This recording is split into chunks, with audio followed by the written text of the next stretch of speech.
सावद्वैतं सावधूतं परिजनसहितं कृष्ण चैतन्यदेवं श्रीराधा कृष्णपादान् सहगण ललिता श्रीविशाखान्वितांश्च च गुरुवे गौरचन्द्राय राधिकाय तदालये कृष्णाय कृष्णभक्ताय तद्भक्ताय नमो नमः। नमो विष्णुपादाय कृष्णप्रेष्ठाय भूतले श्री श्रीमद्भक्तिवेदान्त श्री श्रीधर गोस्वामी नामिने। नमो ओम गुरुदेवाय धीमते सौम्यमूर्ते श्री श्रीमद्भक्ति स्वरूप सिद्धांते प्रभवे श्री महात्मने। नमो विष्णुपादाय श्री राधिकाय प्रियात्मने श्री श्रीमद्भक्तिवेदांत श्री नयन गोस्वामी नामिने। श्री कृष्ण लीला कथने सुदक्षम औदार्य माधुर्य गुणश्रीयुक्तम वरम वरेण्यम पुरुषं महन्तं नारायणं शीर्षा नमामि। वाञ्छाकल्पतरुभ्यश्च कृपा सिन्धुभ्येव च पतितानां पावनेभ्यो वैष्णवेभ्यो नमो नमः। पंचतत्त्वात्मकृष्णं भक्तरूपं स्वरूपकं भक्तावतारं भक्ताख्यं नमामि भक्तशक्तिकं। श्रीकृष्ण चैतन्य प्रभु नित्यानंदा श्री अद्वैत गदाधर श्रीवासादि गौर भक्त वृंदा। हरे कृष्णा कृष्णा कृष्णा हरे हरे, हरे राम राम राम हरे हरे। सर्वप्रथम परमाराध्यतम श्री गुरुपाद पद्म जम विष्णुपाद अष्टोत्तर शत श्री श्रीमद् भक्ति वेदांत श्री श्रीधर गोस्वामी महाराज जी के श्री अभय चरण सरोज में अनंत कोटि दंडवत प्रणाम ज्ञापित करती हूँ। तदुपरांत मेरे परम गुरुदेव जनितिल्ला प्रविष्ट ओम विष्णुपाद अष्टोत्तर शत श्री श्रीमद् भक्ति स्वरूप सिद्धांति गोस्वामी महाराज जी एवं नित्यलीला प्रविष्ट ओम विष्णुपाद अष्टोत्तर शत श्री श्रीमद् भक्ति वेदांत श्री नारायण गोस्वामी महाराज जी के श्री अभय चरण सरोज में श्रद्धा पुष्पांजलि अर्पण करते हुए उनसे अहेतु कृपा की वांछा करती हूँ। ग्रंथकार श्री कृष्णदास कविराज गोस्वामी जी, श्रीमन नित्यानंद प्रभु अखंड गुरु तत्व श्रीमन महाप्रभु एवं समस्त परिकरों के चरणों में दंडवत प्रणाम ज्ञापित करते हुए उनसे अहेतु कृपा की वांछा करती हूँ। उपस्थित वैष्णव जन भक्तवृंद सभी को मेरा यथा योग्य दंडवत प्रणाम स्वीकार हो। सभी को हरे कृष्णा दंडवत प्रणाम।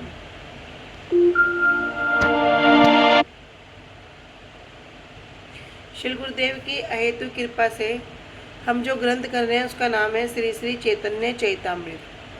श्री श्री चैतन्य चैतामृत ग्रंथ के अंतर्गत हम श्रवण कर रहे हैं मध्य लीला 19वां अध्याय, जिसमें हम आ चुके हैं प्यार संख्या 151 पर और पेज संख्या 195। तो अब हम श्रवण कर रहे हैं कि 84 लाख प्रकार की योनियों में जीव कितने हैं। जीव की संख्या बहुत ही कम है, जिसमें भी कुछ पुलिंद हैं, कुछ बौद्ध हैं, कुछ मलेच्छ हैं और कुछ सबर हैं। कह रहे इन सबको छोड़ देने पर जिनकी वेदों के प्रति निष्ठा है, ऐसे कुछ मनुष्य ही रह जाते हैं। तो वे जो वेदनिष्ठ हैं, जो वेदों को मानने वाले हैं, उसमें भी दो प्रकार के हैं, एक धर्म का आचरण करने वाले और एक अधर्म का आचरण करने वाले। जो धर्म का आचरण करते हैं और जो अधर्म का आचरण करते हैं, मतलब वेदों को तो मानते हैं किंतु वेदों में लिखी हुई बातों को पालन नहीं करते। और जो धर्म का आचरण करते हैं, ऐसे धर्म का आचरण करने वालों में अधिकांश कैसे हैं? कर्मनिष्ठ, जो सकाम कर्मों के प्रति जो अग्रसर हैं, जो स्वसुख की इंद्रियों के लिए, स्वसुख की इच्छाओं के लिए चेष्टा करते हैं। लेकिन इनमें भी कोई कोई ज्ञानी भक्त श्रेष्ठ है। लेकिन ज्ञानियों में बताया था कि ज्ञानियों में भी वास्तव में कोई एक व्यक्ति ही मुक्त होता है। लेकिन यहाँ जो मुक्त है वो क्या है? जड़ीय बुद्धि। जड़ीय बुद्धि से जो मुक्त है उन्हें यहाँ पर मुक्त कहा गया है। श्रीमद् भागवतम में वर्णन है कि मुक्ति अर्थ शब्द का अर्थ क्या? कह रहे मुक्तिर हित्वा अन्यथा रूपम स्वरूपेण प्रतिष्ठिति। अपने स्वरूप में प्रतिष्ठ होना ही वास्तविक मुक्ति है। कह रहे हैं लेकिन यहाँ जो मुक्ति है वो क्या है? जड़ीय बुद्धि से ही मुक्त है। कह रहे इन सब जो मुक्त व्यक्ति हैं, इनमें भी जो श्रद्धालु होकर जो श्री कृष्ण का भजन करते हैं वे ही श्री कृष्ण भगत हैं। क्योंकि श्री कृष्ण भक्ति क्या है, वे ही शांत हैं। शांत किस लिए? क्योंकि उनके हृदय में कोई कामना वासनाएं नहीं होती। लेकिन अब तक जो हमने श्रवण किया सब क्या है, सबके हृदय में कुछ न कुछ स्वसुख की कामना होती है। तो इसी श्रृंखला में हम आगे सुनते हुए आगे थे 151 प्यार पे। कह रहे हैं ब्रह्मांड भ्रमिते कौन, भाग्यवान जीव और गुरु कृष्ण प्रसाद पाए भक्ति लता बीज। कह रहे ब्रह्मांड भ्रमिते, ब्रह्मांड में भ्रमण करते करते कोई भाग्यवान जीव ही गुरु और कृष्ण, गुरु और कृष्ण की प्रसाद, प्रसाद अर्थात कृपा से क्या प्राप्त करता है, भक्ति लता बीज को प्राप्त करता है। भक्ति लता बीज कैसा कि जिसके हृदय में गुरुदेव क्या करते हैं, कृपा करके ये भक्ति रूपी बीज उसके हृदय में रोपण कर देते हैं। माली का काम क्या है, माली हैया से ही करे से ही बीज आरोपण। अभी गुरुजी क्या कर रहे हैं, माली का कार्य कर रहे हैं। माली क्या करेगा, सबसे पहले वो जमीन देखेगा कि जमीन की स्थिति कैसी है, तब जाके उसे उपजाऊ बनाकर उसमें बीज बोएगा। बंजर भूमि में बीज नहीं बोया जाता। लेकिन हमारा जो हृदय है वो काम, क्रोध, लोभ, मोह, मद, मात्सर्य अनेक अनेक अनर्थों से भरा हुआ है। कोई शुद्ध हृदय नहीं है। तो यह है कैसी, बंजर भूमि। इस बंजर भूमि में क्या करते हैं, पहले इसे उपजाऊ बनाने के लिए जो मोटे मोटे कंकर, पत्थर, मिट्टी के ढेले हैं उनको क्या करते हैं, बाहर फेंकते हैं। जो मोटे मोटे मिट्टी के ढेले हैं उनको क्या करते हैं, कूट कूट कर उनको पीस के बारीक कर देते हैं। फिर उसमें पानी छिड़कते हैं, जब जाके कहीं एक किसान जमीन में बीज बोता है। ऐसे गुरुवर्ग भी क्या करते हैं, हमारा जो हृदय अनेक अनेक अनर्थों से, अपराधों से जो भरा पड़ा है, पहले क्या करेंगे, उसको साफ करेंगे, उसको उपजाऊ बनाएंगे। उस बंजर भूमि को उपजाऊ बनाकर तब इसमें वो जो भक्ति रूपी जो बीज है उसको रोपण करते हैं। तो यहाँ कह रहे गुरु की कृपा से भी और कृष्ण की कृपा से भी, दोनों की कृपा से क्या होगा, ये भक्ति लता बीज मिलेगा। तो जो कृष्ण है वो किस प्रकार कह रहे हैं कि हमने इसमें कथा श्रवण की थी नारद मुनि की, कि अनजाने में क्या किया, विष्णु की सेवा या वैष्णव की सेवा होने से जीव की सुकृति उदित होती है। तो नारद जी का हमने उपाख्यान सुना था। और ये सुकृति कैसी है, भक्ति उन्मुखी, भक्ति की तरफ को जो उन्मुख करती है। जीव आत्मा की चिद वृत्ति ही अस्फुट विकास है और ये जड़ीय कर्म नहीं है। इस सुकृति के फलस्वरूप क्या होगा, श्रद्धा और श्रवण से, जब श्रद्धा रखेंगे और श्रद्धा के साथ श्रवण करते रहेंगे तब उससे ही वो जो संबंध ज्ञान है, जिस संबंध को हम भूल गए हैं, क्या संबंध, जीवेर स्वरूप है कृष्ण नित्य दास। जीव का भगवान से क्या संबंध है, भगवान से क्या संबंध है, भगवान का नित्य दास है। किंतु अभी माया के आवरण में आने के कारण अपने आप को वो जो वास्तविक संबंध है उसको वो भूल गया।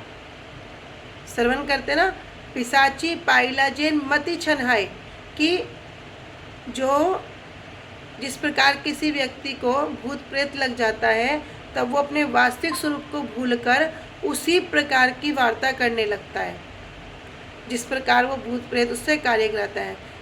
जैसे समझते हैं कि कोई व्यक्ति बिल्कुल शाकाहारी है लेकिन अभी उस पर कोई भूत प्रेत, कोई पिशाच लग गया तो वो उसी की तरह क्रिया करेगा, मांस का भक्षण करेगा, गलत गलत कार्य करेगा, जो वो उससे कराएगा वही वह व्यक्ति करेगा। इसी प्रकार हम सब भी यहाँ पे कह रहे हैं पिशाची पाइला जैन मतिछन है, जिस प्रकार किसी व्यक्ति को पिशाच लग जाता है वो उसी प्रकार कार्य करता है। इसी प्रकार हम सब भी क्या हो गए, माया के आवरण में ढक गए, माया से ग्रसित हो गए। और इसी कारण क्या करते हैं, मैं ये शरीर हूँ और इससे संबंधित जितने भी हैं ये मेरा है, मैं और मेरा की बुद्धि करते हैं। जबकि वास्तव में क्या स्वरूप है, जीवेर स्वरूप है कृष्ण नित्यदास, जीवेर स्वरूप है कृष्ण नित्यदास। गुरु नित्यदास ये स्वरूप है, लेकिन वास्तव स्वरूप को भूलकर माया के आवरण में बढ़ते जाते हैं। किंतु गुरु कृष्ण प्रसाद पाए कि गुरुदेव की और कृष्ण की कृपा से ये जो सुकृति के फल स्वरूप क्या होगा, ये संबंध ज्ञान जब ये प्राप्त हो जाएगा, कैसे होगा? श्रद्धा से श्रवण करना पड़ेगा। श्रद्धा भी होनी चाहिए और श्रवण भी होना चाहिए। जब इस प्रकार श्रवण होगा तब भी वास्तविक शुद्ध भक्ति आरंभ होएगी, तभी जाके होएगी। नहीं तो बार बार कहते ना, पुनरपि जन्म और पुनरपि मरणम, बार बार आएंगे और बार बार जाएंगे जब तक भक्ति के स्तर पर नहीं आ जाते। गुरुदेव ने तो कृपा करके उस बीज को रोपित कर दिया, लेकिन उस बीज को भी बहुत बचा के धीरे धीरे चलना पड़ेगा। गुरुजी बताते हैं कि जब कोई बीज बोते हैं ना, तो सबसे पहले वो धीरे धीरे जब उसमें बाहर आता है, फिर उसमें 2 पत्ते आते हैं। वे 2 पत्ते क्या हैं? कहते हैं साधन भक्ति, भाव भक्ति, प्रेम भक्ति। तो जब साधन भक्ति में 2 पत्ते आएंगे, क्लेशग्नि और सुविधा। फिर आगे फिर 2 पत्ते आएंगे, फिर उसमें आ जाएगा क्लेशग्नि, सुविधा, कृष्ण, आकर्षण स्नेह, इस तरह कर करके 6 पत्ते आएंगे। तो प्रेम भक्ति के स्तर तक वे 6 पत्ते उसमें आ जाते हैं। तो गुरुजी कहते हैं फिर वो धीरे धीरे वो बढ़ती है। जब वो बढ़ती एक दिन कहाँ जाएगी? युगल सरकार के चरणों में सेवा करेगी। बढ़ते लेकिन कोई लता है वो बढ़ रही है, तो उसके लिए कोई बाड़ा भी तो लगाना पड़ेगा ना भाई। कोई आके जंगली जानवरों से तहस नहस ना कर दे। ये क्या है? ये है अपराध। इन अपराधों से भी बचना पड़ेगा। तो कह रहे गुरु प्रसाद, गुरु कृपा करके शिष्य को श्री कृष्ण भक्ति रूप सर्वोत्तम अनुग्रह दान करते हैं। जो सबसे उत्तम है उस वस्तु को क्या कर रहे हैं? हमें कृपा करके दे रहे हैं। और सुकृतिवान अनुग्रह योग्य व्यक्ति के परम कल्याण के उद्देश्य से भगवान अपने प्रियतम किसी एक व्यक्ति में शक्ति को अर्पित करके जगत में अपनी कृपा शक्ति के वितरण के लिए महान गुरु के रूप में भेजते हैं। कह रहे कि गुरु कृपा करके शिष्य को वो बीज प्रदान कर देते हैं, वो भक्ति रूपी बीज देते हैं। और क्या करते हैं?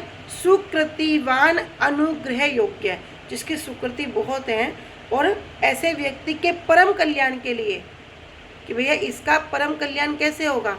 अभी तो माया में आबद है, बार बार कहने पर भी माया की ओर ही अग्रसर होगा। यद्यपि पता चल गया यह संसार में अगर जन्म है तो मृत्यु भी है,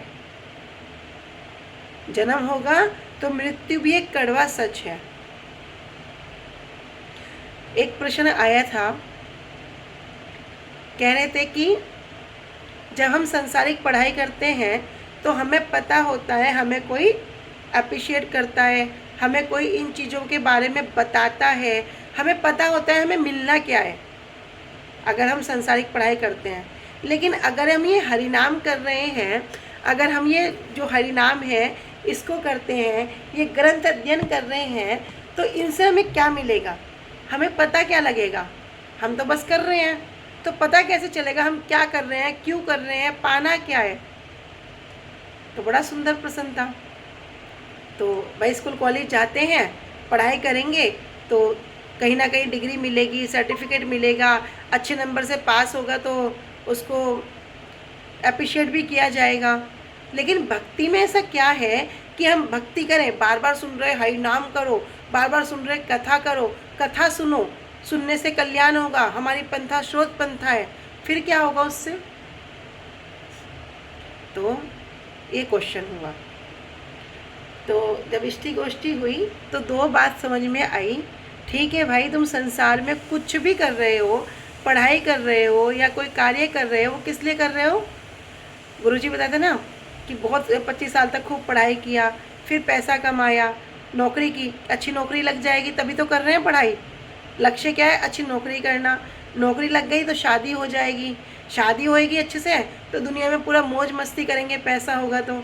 फिर बच्चे हो जाएंगे, फिर बच्चों को अच्छे से पढ़ाई लिखाई करेंगे।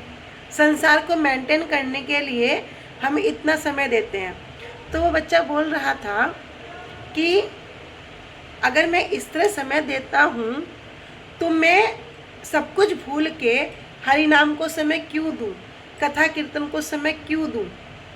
तो उत्तर में क्या आया कि देखो, जैसे जन्म जीना अपने आप में एक सत्य है, भैया संसार में रहना है तो जीना पड़ेगा, किंतु मरना भी एक सत्य है, आए हैं तो जाना भी पड़ेगा। अभी संसार में हम हैं, अच्छे से अपने आप को मेंटेन करने के लिए, चलाने के लिए, संसार में रहने के लिए हमने क्या किया, अच्छे से पढ़ाई की, पूरा दिन रात एक करके, खाना पीना भी भूल जाते हैं। जब कोई पढ़ाई के प्रति पूरा अपना डेडिकेट होता है ना, खाना पीना भी भूल जाएगा, पूरा लग के करेगा। क्यों? क्योंकि इसी पढ़ाई से वो संसार में मेंटेन कर सकेगा, अच्छी नौकरी करेगा, अच्छी जगह शादी होगी, अपना सेल्फ डिपेंड होगा, बहुत सारी चीज़ें हैं वो कर पाएगा। किंतु जब मृत्यु होगी इस संसार में तो ये बहुत सारे लोग हैं जो अभी हमें सपोर्ट कर रहे हैं, हमारी माता हैं, पिता हैं, दोस्त हैं, बहुत सारे लोग हैं जो हमारे साथ हैं। लेकिन जब मरेंगे, मरने के बाद भी एक यात्रा शुरू होती है, मरने के बाद भी एक यात्रा शुरू होगी। उस समय कौन साथ होगा? उस समय कोई माता, कोई पिता, कुछ साथ नहीं होगा। तब ये जो भजन है, ये जो भक्ति है, यही साथ होगी। भैया किसका साथ दिया, कैसे किया, मरने के बाद किसने देखा, बहुत सारे ऐसे क्वेश्चन होते हैं। तब हमारी जब इष्टि गोष्ठी, हमने कहा भैया प्रश्न पूछो, नहीं पूछोगे तो कैसे होगा, पूछना पड़ेगा। तो फिर बता क्या भैया किसको मरना सिखाया? रामायण देखोगे ना, रामायण हमें जीवन जीने की कला सिखाएगी, कैसे जिया जाए, कैसे जीने से हमारी संसार में अच्छी गति होगी, किस प्रकार अच्छे से मेंटेन करेंगे। राम जी को देखो, कैसे एक पत्नी का संग करना है, कैसे मर्यादा में रहना है, किस किस प्रकार। कह रहे भैया रामायण नहीं भी पढ़ोगे ना तो दुनिया सिखा देगी, यहाँ खड़े नहीं होना, वहाँ नहीं जाना, सिगरेट नहीं पीना, ये नहीं करना। वहाँ कैसे खड़े हो, आज तुम्हें पता है तुम्हारा बेटा वहाँ खड़ा था, आज तुम्हें पता है तुम्हारी बेटी वहाँ खड़ी थी। कह रहे नहीं भी पढ़ोगे ना दुनिया सिखा देगी। किंतु मरना कौन सिखाएगा? मरना सिखाती है श्रीमद् भागवतम। कह रहे किसको सिखाया? राजा परीक्षित को। जब राजा परीक्षित जी को पता चल गया 7 दिन में उसकी मृत्यु होने वाली है, क्या करे? किसी ने कहा तपस्या करो, किसी ने कहा ज्ञान करो, किसी ने कुछ बोला, किसी ने सदकर्म बोला, किसी ने कुछ बोला। लेकिन जब सुखदेव गोस्वामी जी के पास गए, कह रहे बैठ जाओ, बैठ जाओ, क्या करो? सिर्फ कथा सुनो। जब वहाँ बैठ के कथा सुन रहे हैं, 3 दिन 4 दिन व्यतीत हो गए, सुखदेव गोस्वामी जी कह रहे हैं जाओ थोड़ा जलपान कर आओ। तो परीक्षित महाराज जी कहते हैं जल ही तो पीने गया था, तभी तो ये सब कुछ हो गया। लेकिन जो आप जो कथा रूपी अमृत का जो पान करा रहे हैं, तो इसके बाद मुझे कुछ भी आवश्यकता नहीं है, बस आप ये कथा रूपी अमृत का पान कराते रहो। इधर ब्रह्मा जी तो आश्चर्यचकित हो गए, कह रहे ये राजा परीक्षित कुछ नहीं कर रहा है, सिर्फ बैठ गया और बस कथा श्रवण कर रहा है, इतना करने से ये मेरे लोग को पार करके भगवान के धाम जाएगा। बड़े आश्चर्यचकित हो गए। ब्रह्मा जी ने क्या किया? तराजू ले लिया, चीज़ को तोलने के लिए, बैलेंस करने के लिए तराजू चाहिएगा। क्या तराजू ले लिया, तो एक पलड़े में रख दी श्रीमद् भागवतम और दूसरे पलड़े में सब सदकर्म, सब कुछ कर्म, ज्ञान, योग सब रख दिया। देखते क्या है, जो श्रीमद् भागवतम का जो पलड़ा है वो एज इट इज़ भारी है, वो हिला ही नहीं। ब्रह्मा जी तो समझ गए कि भैया जब ये मेरे धाम को जाएगा, तो ब्रह्मा जी ने बड़ी सुंदर आरती का थाल सजा लिया कि अगर कोई श्रीमद् भागवतम का, इन कथाओं का जो पान करता है, उसे अन्य कुछ करने की आवश्यकता नहीं है। तो किसको मरना सिखाया? कह रहे म्रिय मानस्य जातम, कि परीक्षित महाराज जी को मरने की कथा बताई, कैसे मरने से हमारी गति होगी, कैसे मरने से हम आराम से जाके भगवान के धाम जाएंगे। तब उसको बताया गया भैया इस संसार में तुम क्या कर रहे हो? पैसा कमाने के लिए पूरा प्रयास कर रहे हो, पूरा दिन रात अपने आप को पूरा झोंक रहे हो, फिर परीक्षा देने के लिए जाते हो, फिर परीक्षा का वेट करते हो, किसी कारण बस 1 नंबर से रह जाओ, 1 नंबर से कितना दुख होगा, कितना कष्ट होगा, वर्णन करना भी असंभव। खाना पीना सब छोड़ देंगे। भैया इस संसार में ये करेंसी चलती है, यहाँ से अमेरिका चले जाओ, ये करेंसी लेके चलेगी वहाँ करेंसी? ये करेंसी वहाँ पर भी नहीं चलेगी। तो यहाँ से हम एक पूरा ब्रह्मांड से दूसरे जगह जाएंगे तो वहाँ पे क्या ये साधारण करेंसी चलेगी? कितना करोड़ों रुपया भी कमा के रख लो ना, कुछ भी नहीं चलेगा। तो वहाँ पर एक ही करेंसी चलेगी, ये भगवान का नाम, ये कथा कीर्तन, ये जितनी बार भी भगवान को स्मरण किया गया ना, सब नोट हो गया, सब नोट हो गया। गुरुजी बताते ना कि मीराबाई क्या कहती है, दिन दिन बढ़त सवायो। ये नाम ऐसा है कि इस पर ब्याज भी बढ़िया मिलता है, बिना कुछ करे। रोज़ बैंक में डिपॉजिट होता है, रोज़ डिपॉजिट हो जाता है। और ये जो डिपॉजिट हो रहा है, ये भले ही यहाँ काम ना आए, लेकिन जब यहाँ से जाएंगे तब ये बहुत काम आएगा। जब इस प्रकार से उसका उत्तर उसको मिला तो वो सेटिस्फाई हो गया, उसको समझ में आ गया। क्योंकि हम भजन के महात्म्य को नहीं जानते, भजन की महिमा को नहीं जानते, सांसारिक कार्यों को आगे रख के भजन को पीछे रख देंगे। गुरुजी बताते हैं 100 काम छोड़कर भोजन करो, 1000 काम छोड़ के अपने काम को पूरा करो, किंतु करोड़ों काम छोड़कर अपना भजन करो। खुद भूखे रह जाना, माला को भूखा मत रखना। तो ये बीच में प्रसंगवश ये प्रश्न उत्तर हुआ तो ये बताया, कह रहे कि गुरुजी क्या करते हैं, सर्वोत्तम वस्तु को प्रदान करते हैं और सुकृतिवान अनुग्रह व्यक्ति के परम कल्याण के उद्देश्य से भगवान क्या करेंगे, अपने प्रियतम जो भगवान के अत्यधिक प्रिय हैं उस किसी एक व्यक्ति में शक्ति को संचार कर देंगे, शक्ति को अर्पित करके, और जगत में अपनी कृपा शक्ति को वितरण करने के लिए महांत गुरु के रूप में भेज देते हैं। गुरुदेव कौन है? साक्षात भगवान की जो करुणा है, उसी करुणा ने एक मूर्तिमान स्वरूप ले लिया, वे ही साक्षात गुरुदेव हैं। तो अपनी जो कृपा शक्ति है उसको क्या करते हैं, वितरण करने के लिए भेज दिया। श्री गुरुदेव शिष्य को श्री कृष्ण सेवा रूपी अपनी कृपा प्रदान करते हैं। गुरुदेव क्या करते हैं, किस प्रकार कृष्ण की सेवा की जाए, कैसे मंगला करो, कैसे ठाकुर को भोग लगाओ। ये साक्षात ये मंदिर नहीं है, ये मठ नहीं है, ये साक्षात जो गोलोक धाम है। जिस प्रकार गोलोक धाम में भगवान की सेवा होती है, उसी को यहाँ पर पूरा क्या करते हैं, पूरा सिखाया जाता है कि जब तुम वापस भगवान की सेवा में जाओगे तो सेवा में जरा भी कमी न रह जाए, पूरा 120% ठोक पीट के क्या करेंगे, पूरा ठीक कर देंगे। लेकिन किसी को थोड़ा सा ठोक पीट दिया, शासन कर दिया, तब क्या करेंगे, हम ना करते भक्ति, हमने तो कभी अपने बाप की नहीं सुनी, ऐसे बोलेंगे। लेकिन नहीं, भक्ति राज्य में अगर शासन है तो भैया समझ लो हमारा कल्याण हो गया। शासन किस पे करेंगे, किसी अपने पे करेंगे। यदि शासन नहीं हो रहा है तो समझ लो अभी हमारा वहाँ तक का संबंध नहीं हुआ। कहते नित्य सिद्ध कृष्ण प्रेम साध्य कबू नाहे, सर्वन आदि चित्त सर्वन आदि शुद्ध चित्ते करे उदय। कि नित्य सिद्ध ये जो कृष्ण प्रेम है हर एक व्यक्ति के भीतर होता है, क्योंकि नित्य सिद्ध है। लेकिन अभी जो परत चढ़ गई, परत चढ़ने के कारण क्या हो गया, भूल गए, तो वो सुप्त अवस्था में हो गया, सो गया। जैसे कोई सो जाता ना, उस सुप्त अवस्था में है। कह रहे केवल भक्तों की जब संगति करते हैं, उनके सुउपदेश को श्रवण करते हैं, और जब उपदेश श्रवण करेंगे तो महामंत्र को उच्चारण करेंगे, हरे कृष्ण कृष्ण कृष्ण हरे हरे, हरे राम राम राम हरे हरे।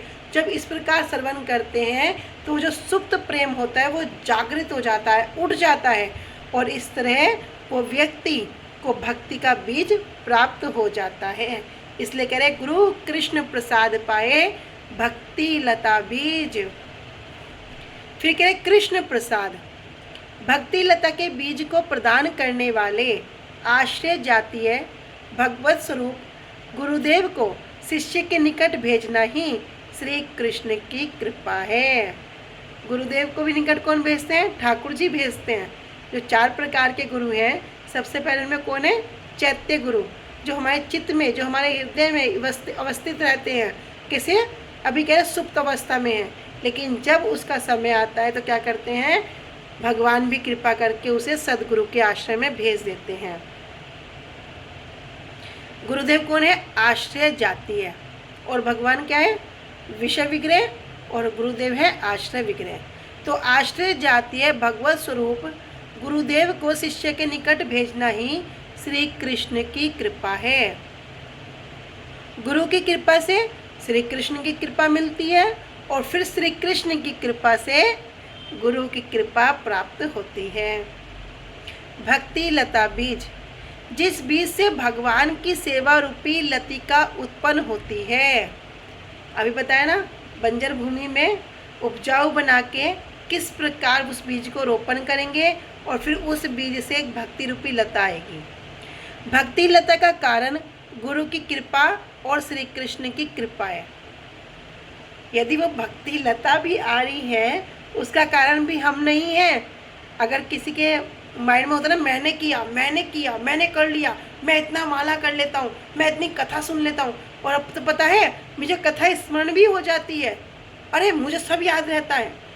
तो कारण हम नहीं है। कारण क्या है? गुरु कृपा, श्री कृष्ण की कृपा, यही एक कारण है।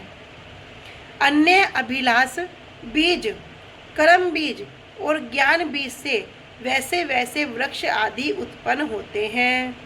जैसा बीज होगा वैसे ही वृक्ष उत्पन्न होंगे।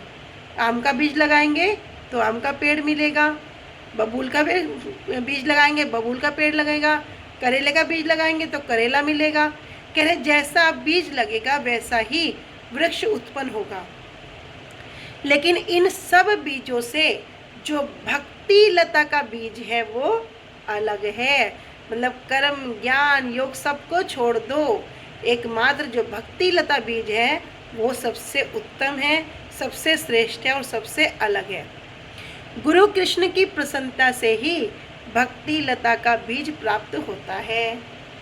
कैसे प्राप्त होगा? गुरुदेव की कृपा से, कृष्ण की कृपा से। ये जो भक्ति लता का बीज है, मतलब हम सब जो गुरु वर्गों की इतनी अहेतु की कृपा, इतनी अहेतु कृपा कि वो जो बीज है, जो सबसे उत्तम वस्तु है, जिसको प्राप्त करके हम क्या कर सकते हैं? वापस जिस सेवा में नियुक्त है वहाँ जा सकते हैं। तब क्या होगा?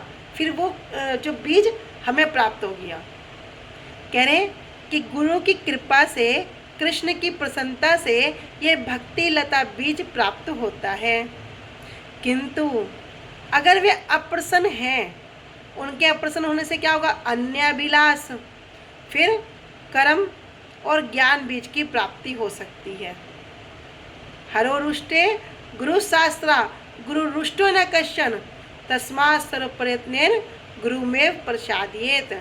भैया हरो रुष्टे, हरि रूठ जाएंगे, कोई चिंता नहीं, क्योंकि पता है गुरुजी संभाल लेंगे, गुरुजी मना लेंगे। किंतु गुरु रुष्टे न कश्चन, किंतु किसी पर गुरुदेव ही रुष्ट हो जाए, कोई भी उपाय नहीं है। इसलिए तस्मात् सर्व प्रयत्नेन गुरु में प्रसादित, इसलिए सब प्रकार से क्या करो? गुरु जी की प्रसन्नता का कार्य करो। कह रहे अगर अप्रसन्न हो गए, जैसे बहुत से बोलते ना कि माला में मन नहीं लग रहा, मेरा तो ये कार्य में तो घर में ही लगा रहता हूँ, मेरा संसारिक कार्यों में ही ज़्यादा वृत्ति हो गई। क्यों हो गई? क्योंकि कुछ ना कुछ हुआ है। कह रहे उनके अप्रसन्न होने से अन्य अभिलाष, जो अन्य अभिलाषाएँ हैं जैसे कर्म मार्ग, ज्ञान मार्ग, इस बीज की प्राप्ति हो सकती है। किंतु जो शुद्ध भक्ति का जो बीज है वो लुप्त हो जाता है। जिनका वास्तव में सौभाग्य नहीं है, उनके भाग्य में भक्ति लता बीज की प्राप्ति ही नहीं होती। कितने लोग हैं, सबको समझाते हैं ये करो, इसको करने से कल्याण होगा, ऐसे करो, हरि नाम करो। हरि नाम क्या है? महामंत्र है। इतने सारे मंत्रों को जप करने से अच्छा एक महामंत्र कर लो, किंतु नहीं सुनेंगे। अरे तुम क्या महामंत्र लेके आ गए हो? कहाँ से महामंत्र बता रहे हो? ये क्या मंत्र नहीं है? इस प्रकार की वार्ता करेंगे। तो कह रहे किसी जिसका सौभाग्य नहीं है उसको ये भक्ति रूपी लता बीज की प्राप्ति ही नहीं होती। तो एक बात तो क्लियर है कि हम सब जो यहाँ पर हैं बड़े सौभाग्यवान हैं, बड़े सौभाग्यवान हैं कि कम से कम गुरुवर्गों की कृपा से, कृष्ण की कृपा से भक्ति रूपी लता जो बीज है इसको कहीं ना कहीं मिल गया। अब इसको किस प्रकार हमें बचाना है, किस प्रकार से ठाकुर की सेवा में लगाना है, किस प्रकार इस संसार में, भौतिक संसार में, जो जड़ संसार में पड़े हैं, यहाँ से निकलकर वापस अपने इष्ट के, अपने प्रभु के, अपने पिता के पास जाना है। श्रद्धावान जीव ही गुरु पाद पद्म का आश्रय करता है। श्रद्धावान जीव तो इसलिए कहते हैं श्रद्धा अर्थात सभी प्रकार के संशयों का नाश और दृढ़ विश्वास, इसी का नाम श्रद्धा है। जब किसी के प्रति इस प्रकार की श्रद्धा हो जाएगी तब क्या होगा? कल्याण हो जाएगा। ऐसी श्रद्धा कि जब जहाँ जाएंगे सब प्रकार के हमारे संशयों का नाश होगा और धीरे धीरे हमारी जो श्रद्धा है वो बढ़ती जाएगी। श्रद्धा होगी तो फिर साधु संग होगा, साधु संग होगा फिर भजन क्रिया होगी, भजन क्रिया होगी तो फिर अनर्थ निवृत्ति होगी। फिर वो जो भक्ति के जो सोपान है, निष्ठा, रुचि, भाव, आसक्ति, प्रेम, धीरे धीरे धीरे धीरे करते करते हुए उन सीढ़ियों को स्टेप बाय स्टेप चला जाएगा। सदगुरु के द्वारा दिया गया अनुग्रह मंत्र और प्रदर्शित पथ ही भक्ति मार्ग है। जो गुरुदेव ने जो मार्ग बता दिया, जो मंत्र दे दिया, उसको अगर कोई ठीक ठीक रूप से ग्रहण करेगा, उसमें ही अपने आप को अग्रसर करेगा, तो यही भक्ति का मार्ग है। देखो गुरु जी एक बार बताते हैं, कह रहे भक्ति का मार्ग कैसा है। भक्ति करना बड़ा सरल भी है। एक वस्तु को अभी खुद के लिए यूज़ कर रहे हैं, अभी क्या करो, भगवान को अर्पण करके यूज़ करना शुरू कर दो। लेकिन कठिन भी है। जब कोई भजन में लगता है तो क्या होगा, जैसे एक योद्धा होता है ना, गुरु जी इस उदाहरण को देते हैं, मैं तो अच्छे से नहीं दे पाऊंगी कह रहे जैसे एक योद्धा क्या करता है, अब युद्ध में खड़ा हो गया, अब कोई सामने से जब उस पर वार करेगा पूरा लहूलुहान हो जाएगा। पूरा लहूलुहान होने के बाद भी वहाँ से भागता नहीं है, क्या करेगा, उस स्थिति में भी फिर अपने आप वार करेगा सामने वाले पे और पूरा वहाँ पे खड़ा रहेगा। यद्यपि उसका पूरा शरीर खून से लथपथ हो रहा होगा तब भी वहाँ खड़ा होकर क्या करेगा, युद्ध करेगा। मुझे कहते हैं भैया दो धारी तलवार पर चलने जैसा है। भजन करना आसान भी नहीं है और भजन करना मुश्किल भी नहीं है लेकिन जब भजन करते करते जब ये अनर्थ निवृत्ति होती है, जब ये अनर्थ अपराध दूर होते हैं, तब हम डगमगा जाते हैं। भैया जब से माला पकड़ी ना, तब से तो मैं इतना दुखी हो गया, इतने कष्ट आ रहे हैं, मुझे सुख ही नहीं मिलता। तुम खुद नहीं कहोगे ना, दूसरे लोग आके बोलेंगे, अरे तुम तो इतना हरिनाम करते हो, इतनी कथा सुनते हो, तुम्हारा एक्सीडेंट कैसे हो गया, तुम्हारे पैर में चोट कैसे लग गई, तुम्हारे हिस्से में सब दुख क्यों रह गए। तो भगवान की कृपा मानो। जब भक्त को दुख होते ना तो समझो भगवान कृपा करके मेरे प्रारब्धों को जल्दी जल्दी ख़त्म कर रहे हैं, ख़त्म कर रहे हैं। प्रारब्ध मैंने पता नहीं कितने अनर्थ अपराध किए थे। अरे जहाँ मुझे मरना था वहाँ भगवान सुई चुभो के छोटे सा खून निकाल के मुझे छोड़ रहे हैं। और देखो अकेले नहीं होते। प्रभुपाद जी कहते हैं ना कि जो भक्ति मार्ग है वो कैसा है कि 10 किलोमीटर का जो रास्ता है वो बड़ा पथरीला, कांटों से भरा हुआ, चलोगे ना पूरा पैर छलनी हो जाएंगे, ऐसा रास्ता है।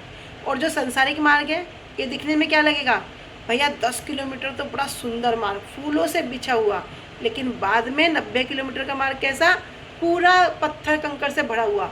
तो किस पे चलना पड़ेगा भैया, 10 किलोमीटर चल लो या 90 किलोमीटर चल लो। वहाँ पे 90 चल के भी कल्याण नहीं है और यहाँ 10 चल के भी कल्याण है। तो बाबा जी कहते हैं जब कोई भक्त, जब कोई श्रद्धालु क्या करेगा, इस मार्ग पे अग्रसर होगा और जब उसके पैरों पे खून निकलेगा ना, तब मैं क्या करता हूँ, उसके अपने हाथों से उसको साफ करता हूँ। गुरुवर बड़े कृपालु, हर समय कृपा करते हैं, हर समय कृपा करेंगे। तो ऐसा ही ये जो पथ है यही भक्ति मार्ग है।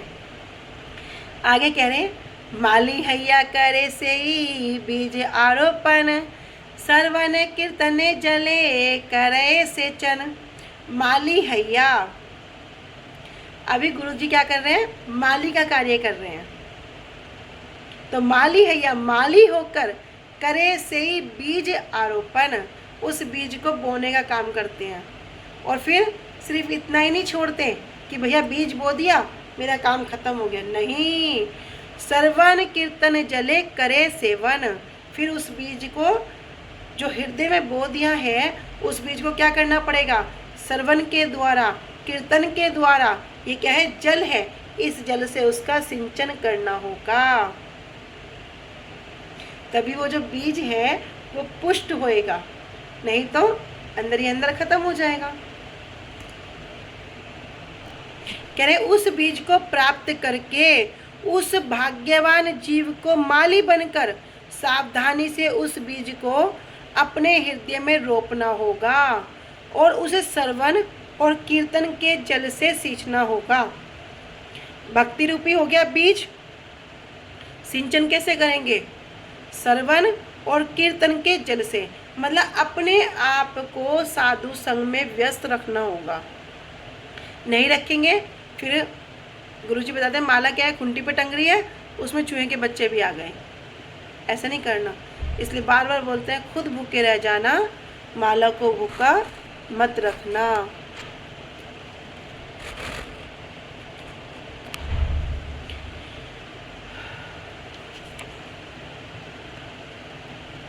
गुरुपाद पद्म से श्रवण करके फिर उसका कीर्तन कार्य ही जल से सींचना है। उसके द्वारा बीज क्रम से लता में परिणत होता है।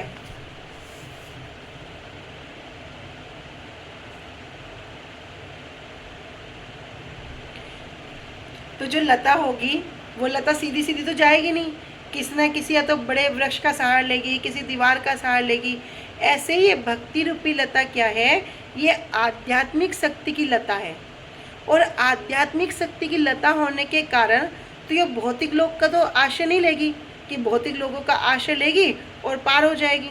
भैया आध्यात्मिक वस्तु, चिन्मय वस्तु का ही सहारा लेगी, क्योंकि भौतिक लोक में तो ऐसा कोई वृक्ष ही नहीं है जिसका उपयोग से ये भक्ति लता को आश्रय मिल जाए। किससे मिलेगा? भक्ति से ही मिलेगा। तो दूसरे शब्दों में समझेंगे कि किसी भौतिक उद्देश्य के लिए ये यूज नहीं की जा सकती। भक्ति किसके लिए है? केवल पूर्ण पुरुषोत्तम भगवान के लिए है। लेकिन हम क्या करते हैं? भक्ति तो करेंगे, लेकिन चिंतन कैसा होगा? भौतिक, सांसारिक। अरे भक्ति कर रहे हैं तो सब कुछ मिल जाना चाहिए, भक्ति कर रहे हैं तो घर, गाड़ी, बंगला सब कुछ हो। भगवान तो कृपालु ना, सब देंगे, दे देंगे, लेकिन वास्तव वस्तु से वंचित रह जाएंगे, फिर अपनी ही वंचना हम स्वयं कर लेंगे। तो ऐसा भी नहीं करना है।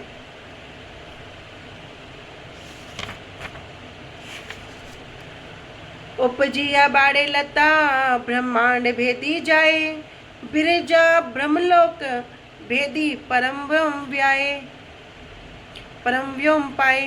कह रहे कि उपजिया बाड़े लता, उपजिया मतलब जब उसको सींचते हैं, सींचे जाने पर बाड़े लता, वो जो भक्ति की लता है वो धीरे धीरे बढ़ती है। ब्रह्मांड भेदी जाए, और बढ़ते बढ़ते इस ब्रह्मांड को, जो ऊपर के जो लोग हैं, भू भुव स्व जन तप महा और सत्य लोग, इन सब लोगों को पार करते करते इनको भेद कर आगे चली जाती है। फिर विरजा, विरजा नदी, कह रहे जो आध्यात्मिक जगत और जो भौतिक जगत दोनों के बीच में एक नदी है, जैसे कहते हैं ना बॉर्डर है, ऐसे वो बॉर्डर है हमारा। कह रहे जो दोनों के बीच में एक नदी है, भौतिक जगत के बीच में और आध्यात्मिक जगत के बीच में, उसको भी भेद कर ब्रह्मलोक, ब्रह्मलोक को भेद कर कहाँ पे जाती है? पर व्योम, आध्यात्मिक आकाश, भगवान के धाम के पास पहुंच जाती है। अर्थात गोलोक वृंदावन पहुंच जाती है। तो जल के द्वारा सिंचन करने पर बीज अंकुरित होता है और क्रम से धीरे धीरे जो क्रम है, स्टेप बाय स्टेप लता बढ़ते हुए ब्रह्मांड को भेद करके विरजा एवं ब्रह्मलोक को भी भेद कर पर व्योम में पहुंच जाती है। अभी उसको सिंचन कर रहे, कैसे कर रहे? नाम के द्वारा, कीर्तन के द्वारा, कथा के द्वारा। फिर वो धीरे धीरे पार होते होते कहाँ पहुंच जाएगी? ऊपर पहुंच जाएगी। अब कह रहे भैया ब्रह्मलोक को भी पार कर देगी, ब्रह्मलोक को भी भेद कर गोलोक धाम तक जाएगी। तो जब अभी नहीं बोलेंगे, ठीक है। कह रहे ब्रह्मांड अर्थात 14 भुवनों के भीतर भक्ति लता का आश्रय स्वरूप कोई भी वृक्ष नहीं है। 14 भवन के भीतर मतलब इस पूरे ब्रह्मांड के भीतर जो भक्ति लता को जो आश्रय दे सके ऐसा कोई भी वृक्ष नहीं है। ब्रह्मांड की किसी भी वस्तु के प्रति भक्ति प्रयोग नहीं हो सकती। ब्रह्मांड को पार करके विरजा नदी है, वहाँ 3 गुणों की साम्य अवस्था लक्षित होती है। वहाँ प्राकृत मल को धोने वाली नदी है और उसे पार करके ही ज्ञानियों का आदर्श ब्रह्मलोक है। जो ज्ञानियों का जो ब्रह्मलोक है वो उस नदी को पार करके है। विरजा में जैसे भक्ति लता को आश्रय करने योग्य कोई वृक्ष नहीं है, यहाँ तक कि वहाँ पर भी कोई वृक्ष नहीं है। आश्रय वृक्ष को प्राप्त नहीं करके श्रवण और कीर्तन रूपी जल से सिंचित बढ़ती हुई लता ब्रह्मलोक को भी पार करके परम व्योम धाम को प्राप्त करती है। संसार में कोई ऐसी चीज़ नहीं है कि उस भक्ति रूपी लता को आश्रय प्रदान करे। वो लता क्या है? उसी भक्ति के बल से धीरे धीरे बढ़ती है। बढ़ते बढ़ते सब लोगों को पार करते करते ब्रह्मलोक को पार करके विरजा नदी को पार करके भगवान के धाम गोलोक धाम को प्राप्त करती है। फिर राधा कृष्ण के चरणों में सेवा करती है। तो यहाँ पे हम सुन रहे हैं कि ब्रह्मलोक को भी पार करती है। गुरु जी इसमें बड़ी सुंदर कथा बताते हैं। कह रहे जिसने अभी भगवान का नाम लेना शुरू किया है, यहाँ तक कि शुरू भी नहीं किया, बस सोच लिया कि मैं भी ये नाम करूँगा, इस नाम में इतनी पावर है तो मैं भी ये नाम करूँगा, बस मन में विचार कर लिया, तो गुरुजी बताते हैं उसके 3 काम स्वतः ही हो जाते हैं, उसी क्षण हो जाते हैं। पहला काम क्या? राधा रानी अपने सखियों से कहते हैं रजिस्टर ले आओ। क्या होगा? उस व्यक्ति का नाम इस रजिस्टर में चढ़ा दो। तो बोलते अभी तो इसने नाम लेना शुरू नहीं किया, आगे जाके नाम ले या ना ले। तब भी राधा रानी कहती नहीं, इसने मन में विचार कर लिया, अब ये इसका नाम यहाँ चढ़ा दो। क्या दूसरा काम क्या होता है? ब्रह्मा जी आरती का थाला सजाकर उसके लिए पूरी तैयारी करके बैठते हैं। भैया भू भुह सुह जन तप लोग पार करते करते मेरे धाम को आएगा और मेरे धाम को भी पार करके गोलोक वृंदावन धाम जाएगा। तो ब्रह्मा जी इसके लिए आरती का थाला सजाते हैं। और यमराज जी चित्रगुप्त को बुलाकर कहते हैं चित्रगुप्त इस व्यक्ति का नाम अपने रजिस्टर से काट दो। चित्रगुप्त बताया काट दूं? ऐसे कैसे काट दें? अभी तो इसने नाम लेने की सोची है, नहीं नाम लिया तो प्रभु तब तो नाम लिखना ही पड़ेगा ना, पाप करेगा तो यहाँ आना ही पड़ेगा। बोले नहीं, क्योंकि इसने भगवान का नाम लेने की सोच ली है, तब क्या होगा?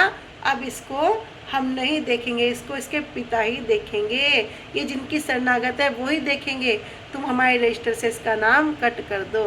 तो गुरुजी बताते हैं कि जो ये 3 जो भगवान का नाम लेने का विचार भी करता है उसके 3 काम अपने आप हो जाते हैं। ठीक है, आज हम यहीं तक रखते हैं, आगे कल करेंगे। वांछा कल्पतरुभ्यश्च कृपा सिन्धुभ्य च पतितानां पावनेभ्यो वैष्णवेभ्यो नमो नमः। श्री गुरुदेव की जय, अनंत कोटि वैष्णव वृंद की जय। निताय गौर प्रेमानंदे हरि हरि बोल। हरे कृष्णा, सभी को दंडवत प्रणाम।